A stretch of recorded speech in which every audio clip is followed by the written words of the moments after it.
नमस्कार, आपके साथ मैं तबरेज़ आलम। आज हम मौजूद हैं राजधानी लखनऊ के जल निगम मुख्यालय पर। यहाँ पर सैकड़ों की संख्या में जल निगम के कर्मी हैं। उनकी तनख्वाह कब से कब तक नहीं आई है, आखिर उनकी आर्थिक परेशानियाँ क्या हैं, जिसके कारण मजबूर होकर आज उन्हें धरना प्रदर्शन पर बैठना पड़ा। प्रबंध निदेशक रमाकांत पांडे से जब धरना प्रदर्शन और कर्मचारियों की मांग की बात की गई तो सीधे बात करने से इनकार कर दिया। कहीं न कहीं से मीडिया से मुखातिब होने से रमाकांत पांडे, जो यहाँ के एमडी हैं, वो बचते हुए नजर आए। आइए अब आपको सुनवाते हैं कि आखिर उन कर्मियों की क्या परेशानी है।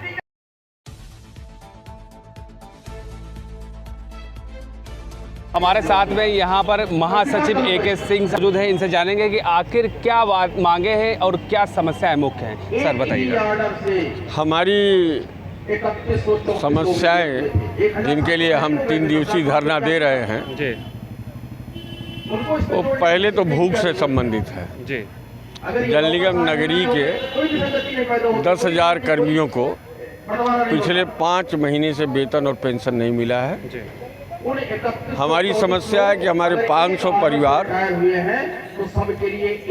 जिनके चलाने वाले हमारे साथी पिछले 4 साल पहले तक गुजर गए हैं या इधर गुजर रहे हैं, उनके आश्रितों को मृतक आश्रित अनुकंपा नहीं मिल रही है, जो शासन द्वारा मान्य है।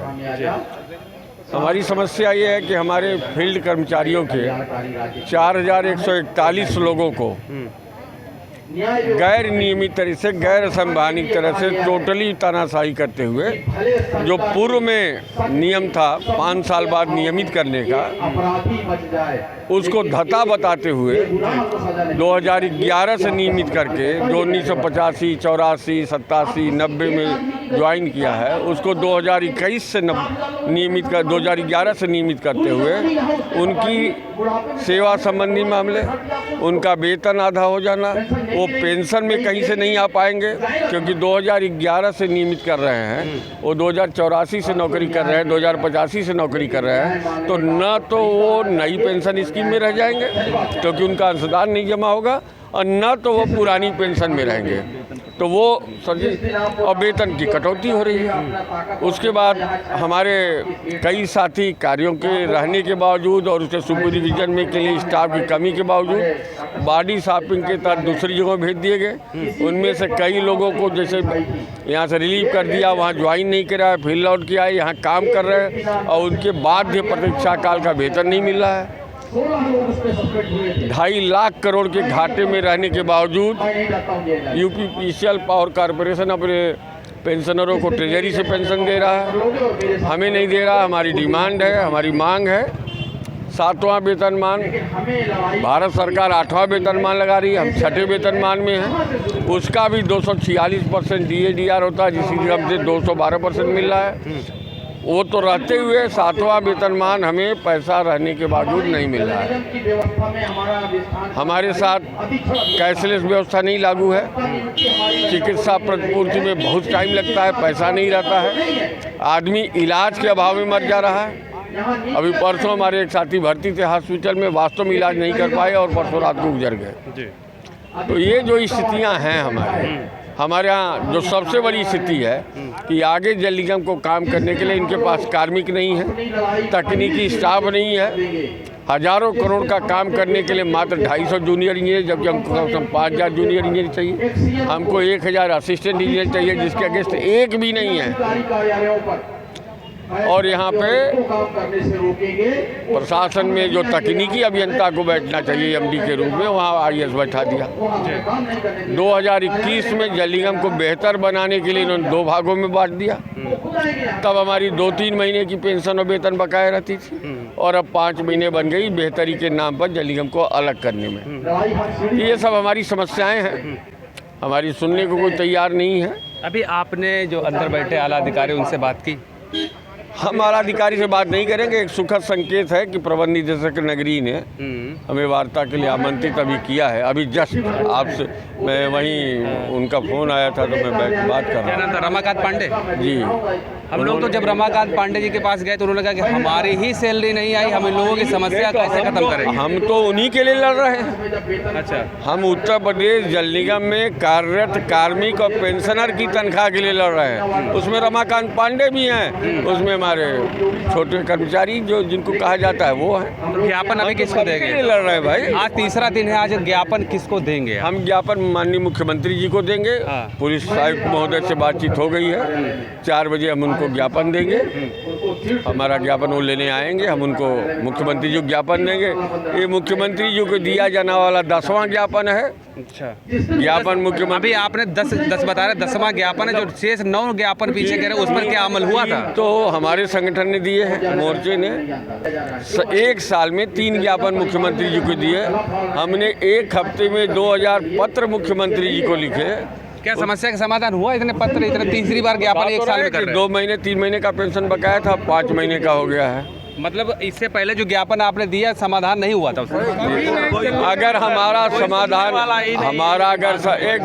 अगर हमारा समाधान होता तो ये कर्ज लेकर के आए हुए लोग हैं, तनख्वाह तो है नहीं, कहाँ से आएंगे? 5 महीने की सैलरी नहीं मिलेगी तो अड़ोस पड़ोस से वो भी अब नहीं मिल रहा। जान जा रहा है कि जल निगम में तो कोई कर्जा देने को तैयार नहीं है। सैलरी नहीं मिली, कटती क्यों थी? वजह क्या उसकी? सैलरी कटने की बात हमने कही। जो हमारे 41 साथी थे जो 1984 के हिसाब 5 साल में नियमित होते थे, अब उनको उसके हिसाब से उनका वेतन था जिंदाबाद। तो वेतन जब आप नियमित उनको 25 साल बाद करोगे, 20 साल बाद करोगे, तो उस समय उनकी सैलरी पूर्व में हुए नियमित के आधार पर आधी के करीब हो जाएगी। तो वो दृष्टांत में दे रहा था कि उनकी सैलरी ऐसे कट जा रही थी।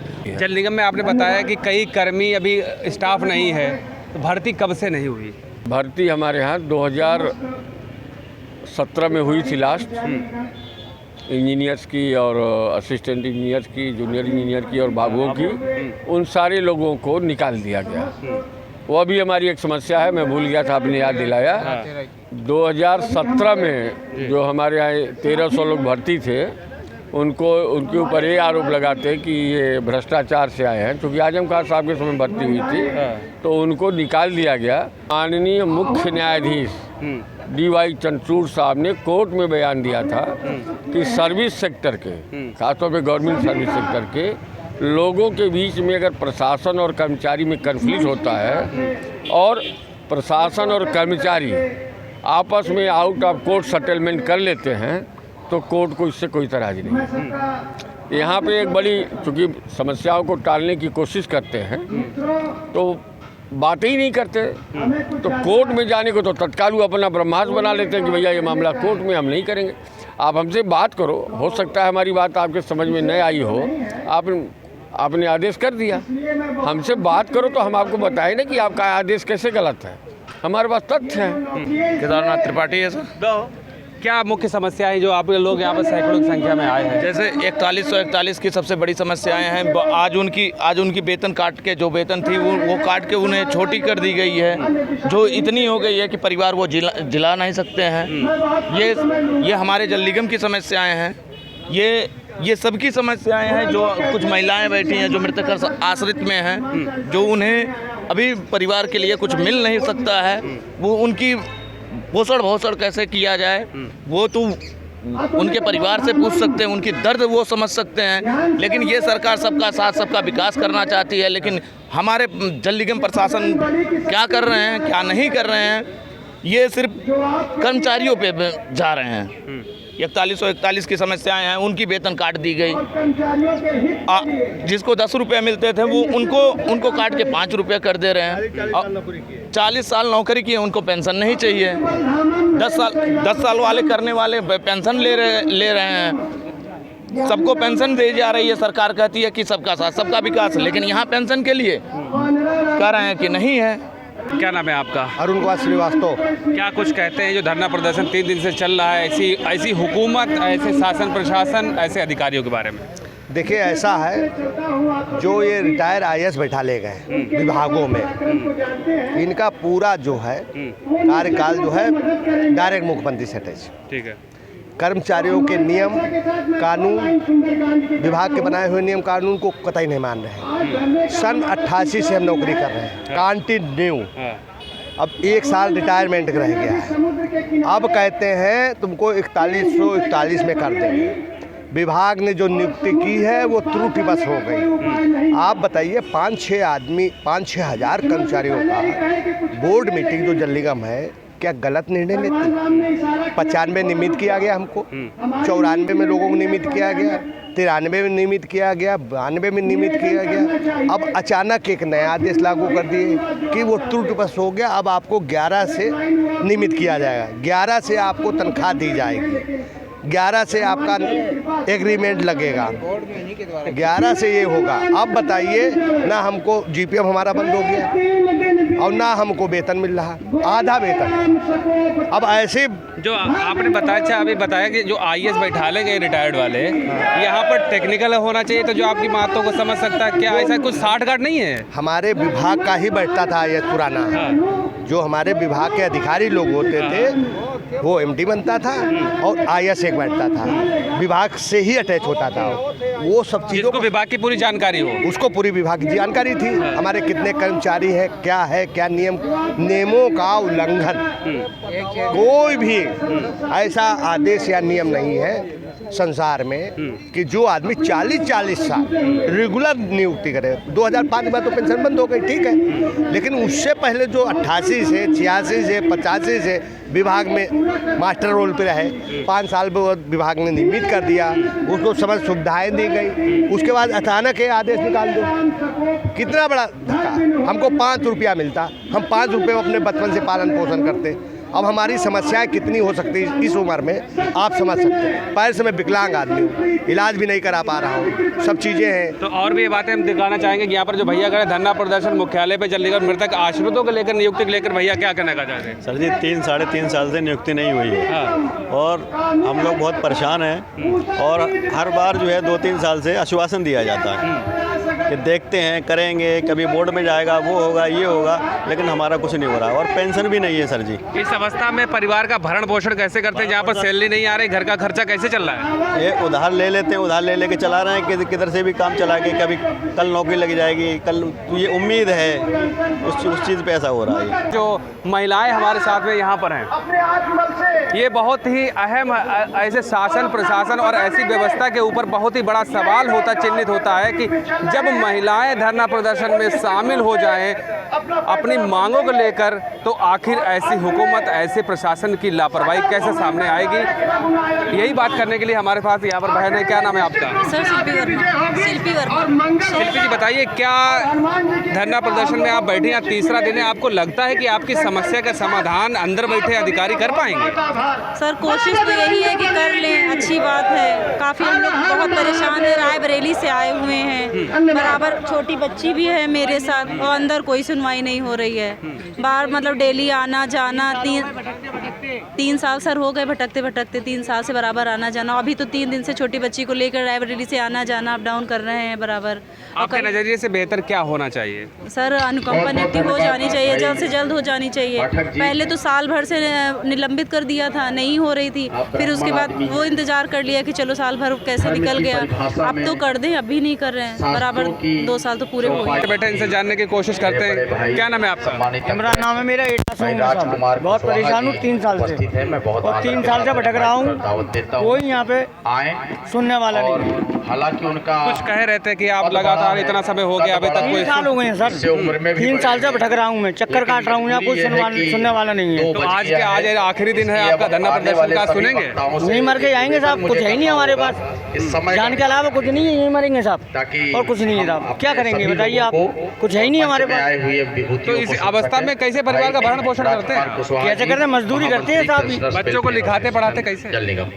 नहीं पढ़ रहे साहब, पैसे ही नहीं है, कहाँ से पढ़ाएंगे बच्चों, कहाँ से पढ़ाएं, पैसे ही नहीं। अंदर तो बताया गया कि अधिकारी बैठे हैं, आपकी समस्या का समाधान जल्द कोई से समाधान नहीं हो रहा है। यहाँ कोई आया है अभी तक? कोई बात करने को तैयार नहीं है। भैया क्या बताना चाहते जी सर 2.5 साल हो गए हमें। 17/6/2022 को हमारे पिताजी एक्सपायर हुए थे और मृतक आश्रित हैं। मृतक आश्रित हैं और तब से हम लोग बराबर जा रहे हैं। एमडी साहब वगैरह सबसे मिल चुके हैं, कोई हमारा मतलब किसी संतुष्टि नहीं हुई है, अभी जवाब नहीं दिया है। बस उनके पास एक ही बहाना होता है कि अगली बोर्ड मीटिंग में तुम्हारा काम हो जाएगा, पक्का हो जाएगा। अधिकारी तो अंदर बैठे, हमारी समस्या का समाधान नहीं हो रहा तो आपकी समस्या का समाधान क्या करवाएंगे? अरे उनकी समस्या सब सर वो हरदम यही बोलते हैं कि बजट नहीं है, जबकि जल निगम के पास हमेशा प्लस बजट चलता है ग्रामीण का, फिर भी अभी तक कोई ऐसा तो नहीं अधिकारी को सेटिंग हो ऊपर लेवल के?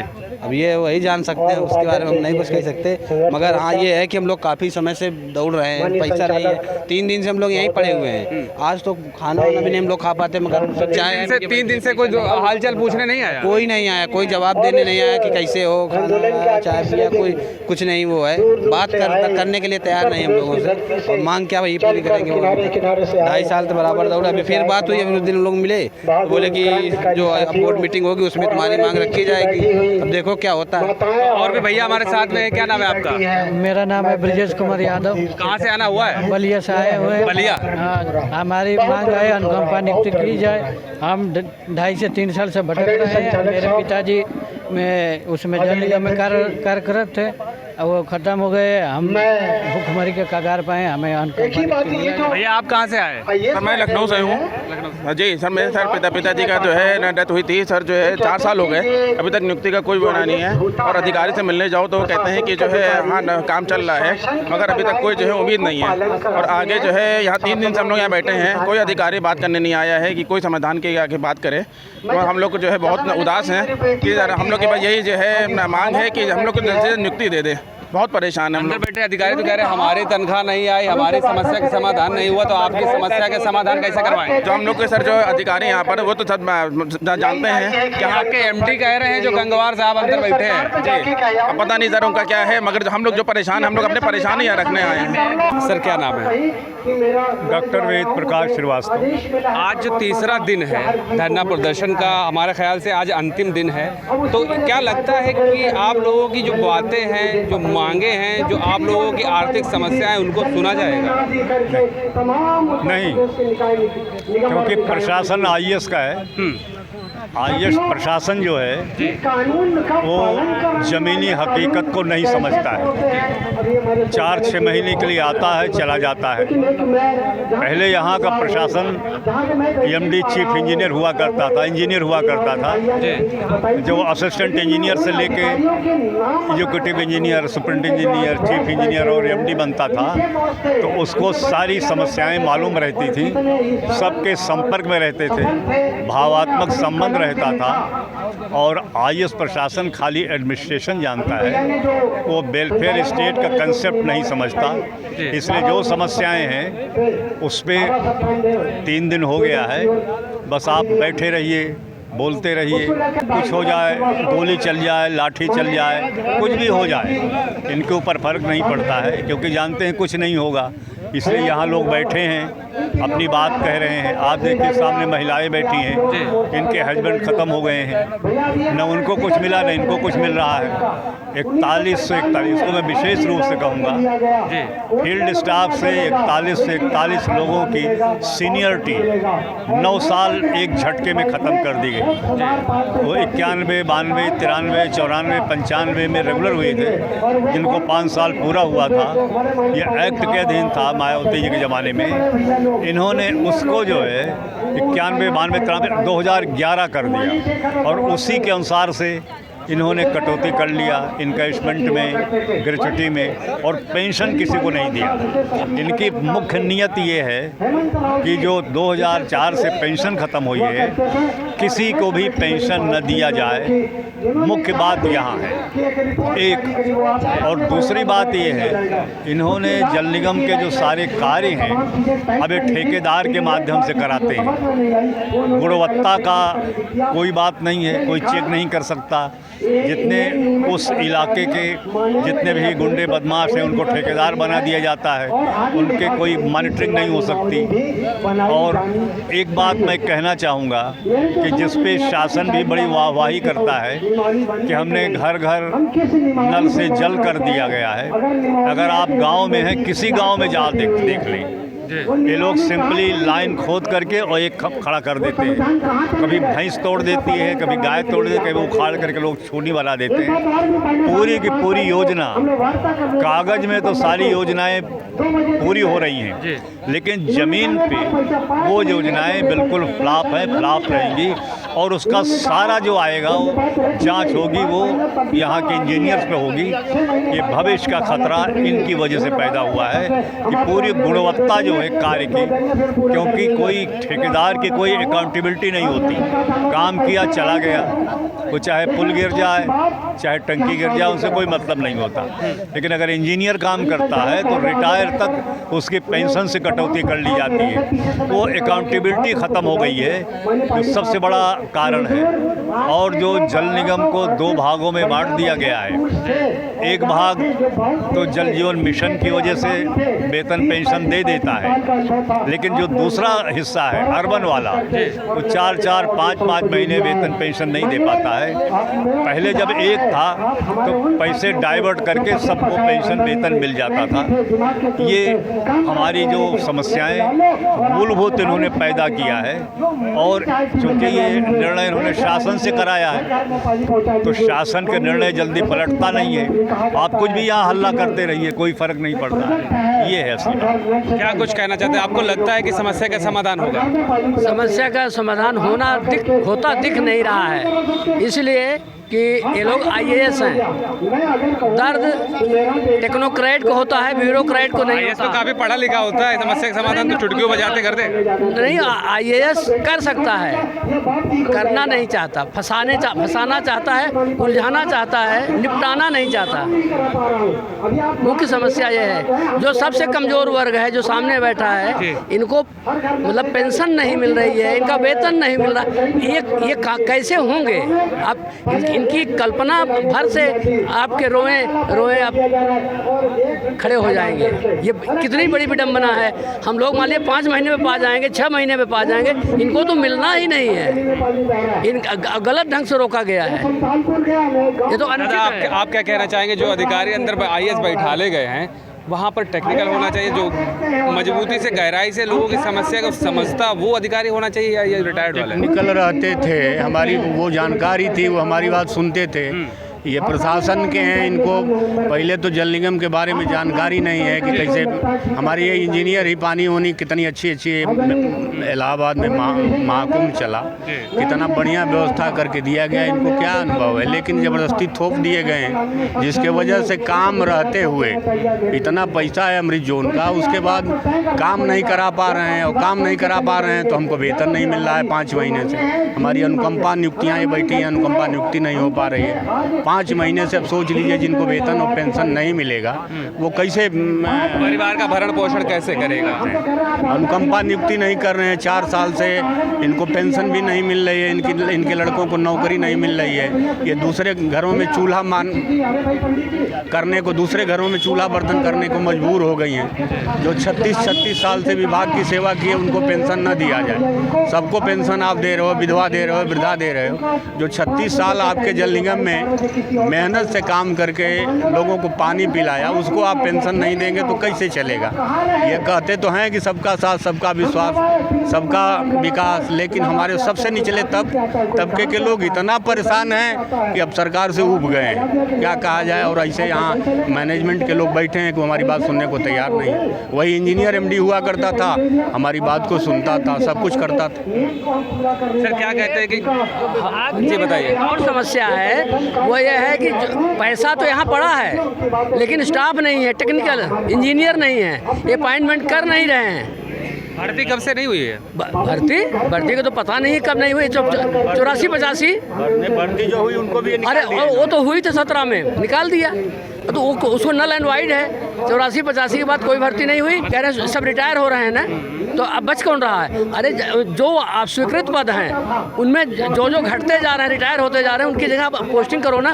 पैसा है, क्योंकि स्टाफ नहीं है तो सुपरविजन नहीं हो रहा, काम नहीं हो रहा तो बिल नहीं बन रहा तो पेमेंट नहीं हो रहा तो सेंटेज नहीं मिल रहा। जब सेंटेज नहीं मिल रहा इसलिए वेतन और पेंशन नहीं मिल रही है। सर क्या कहना चाहते हैं कि जल निगम कर्मियों की अगर हम बात करें तो हर घर में और हर गांव में जल पहुंच चुका है, फिर भी असुविधा हो रही उन्हीं लोगों को?